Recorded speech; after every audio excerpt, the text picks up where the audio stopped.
بسم اللہ الرحمن الرحیم۔ حضرت ابو درداء رضی اللہ تعالی عنہ بیان کرتے ہیں، رسول اللہ صلی اللہ علیہ وسلم نے فرمایا،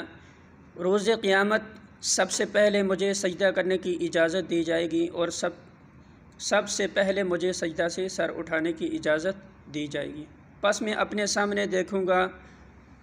تو تمام امتوں میں سے اپنی امت پہچان لوں گا، اور اسی طرح اپنے پیچھے، اسی طرح اپنے دائیں اور اسی طرح اپنے بائیں طرف۔ تو کسی شخص نے عرض کیا، اللہ کے رسول صلی اللہ علیہ وسلم، آپ تمام امتوں میں سے اپنی امت کو کیسے پہچانیں گے، جبکہ نوح علیہ السلام سے لے کر آپ کی امت تک کتنی امتیں ہیں؟ آپ صلی اللہ علیہ وسلم نے فرمایا، وضو کے نشانات کی وجہ سے ان کے ہاتھ، پاؤں اور پیشانی چمکتی ہوگی، ان کے علاوہ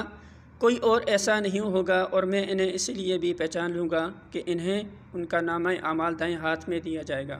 اور میں انہیں پہچان ایک اور علامت سے بھی لوں گا، ان کی اولاد ان کے آگے دوڑ رہی ہوگی۔